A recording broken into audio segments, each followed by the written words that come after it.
hello there, my beloved little dipshits. It's me, your favorite friend to the end, Chucky. Welcome back to an all-new season of madness, mayhem, and of course my favorite, murder. Each week, step inside my mind and join me and the dickwads who make this show talk about how fucking awesome it is. And I'm going to start by breaking down what I live for, the killings. Because no one knows murder the way I do, and I always give extra points for creative execution. So, without further ado, let's dig in, shall we? Now, I know some of you may be surprised by the first victim of this season, because I don't endorse killing tiny children. Kill them all! Any questions? Is there an age limit? No babies. Could you define baby? Well, let's just say nobody under the age of 5 or 6. Fair enough? And look at this adorable fucking guy. Holy Halloween costumes, Batman. Now the kid's got a future in cosplay. My bad, okay? What was I supposed to do? I had a plan. It was a suicide mission to take out those meddling middle schoolers.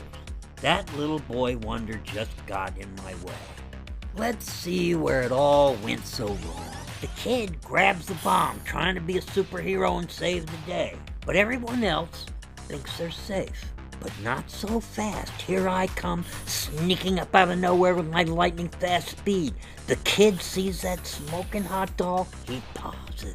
He panics. But me, no hesitation. I guess my big plan really blew up in his face. Sorry, kid. I do love ending an episode with a bang. Whoopsie! And now, let's talk about all the other fucked up stuff that just went down. Set. Here we go, ready, and action. Okay, let's do this. These questions are so hard. I have some burning questions I need to ask them. Always feels good to be back. Are we there yet? Hi, I'm Don. Excuse me.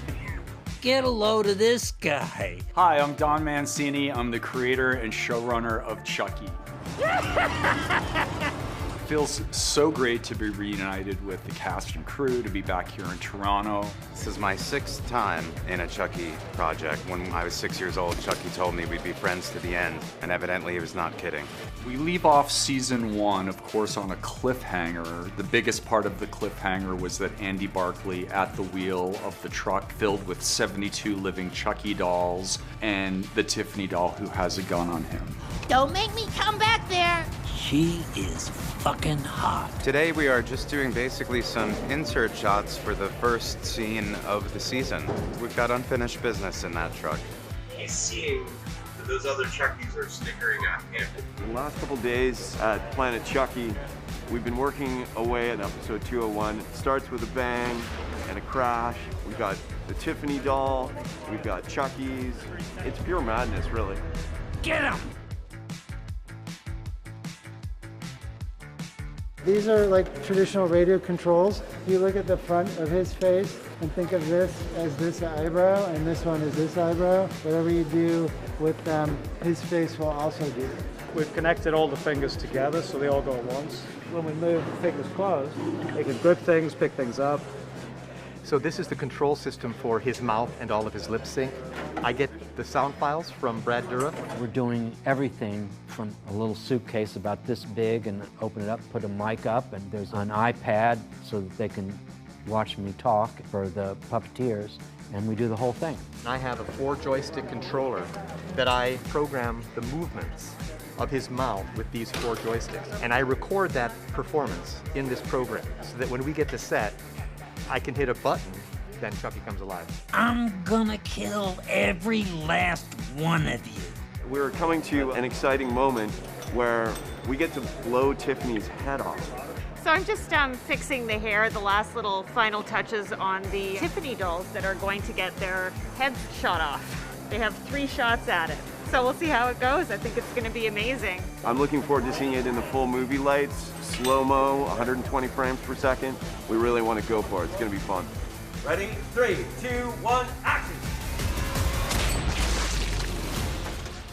Pulling off the emotions of Andy Barclay's big sacrifice requires a lot of patience and setups. You know, they always tell you that this business is hurry up and wait, but when we get to the good stuff, it's really rewarding.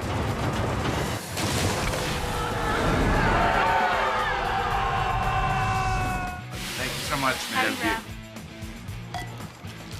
Before last year, we'd never done anything Halloween related with Chucky, and it seemed like such a no-brainer. We knew the show was going to be airing during the fall last year, same as this year, so I just thought, let's do it again. Halloween is the perfect holiday. It's always a killer time. It's a very different Halloween this year. Our kids have learned something since then. Chucky is up to something new. In fact, the title of episode 1 is actually called Halloween 2. Isn't that clever? I mean, the goal right now is revenge. It's power, it's being able to dominate. He's kind of got that down to pat. The Halloween costumes on this set never fail to amaze me, but I think Chucky takes the bag. Last year was Hello Kitty, this year it's the ghost of Halloween past. It's basically just a cloth with 2 eye holes. It was important to me that season 2 have its own identity, have its own unique feel and tone. We pursue the line of the romance between Jake and Devin. I love you, Jake. I love you more, Devin. It's complicated, I guess I have to say. You know, we haven't really seen each other in a while, and Devin wants to, you know, see more of him, see more of Jake. You're separated, so it's hard to kind of connect again, and that's kind of hitting both of them pretty hard. We kind of start off and we have this idea that we're going to be seeing each other a lot, and we share that wonderful, delightful kiss. Then we don't see each other for a while. 6 months. 6 months. And that's kind of the start of our, I guess, relationship problems. The characters and the actors are a year older now. They have new obstacles in their path. When we start off season 2, we see Lexi has transformed into a completely different person. So Jake and Devin, they've all gone through so much and so much loss, so much grief, and they are really different people now. Lexi obviously has changed her look. She wants to be nothing of the person she was before, and she's really just trying to get through and cope in any way she knows possible. Derek, no! And cut it. Great. So this is the first scene that we see that Chucky is back, and I couldn't help but just like smile at him. I was like, it's kind of cool seeing him working again. Chucky, being the DIY king he is, brings this homemade bomb to Lexi's house, hoping to blow up all the kids and himself, which he's never done before. Chucky is back, bigger, and 10 times more dangerous than before. You have no idea what I got up my tiny little adorable sleeves. Why did Zach kill Gary? I did not kill Gary. It was Chucky.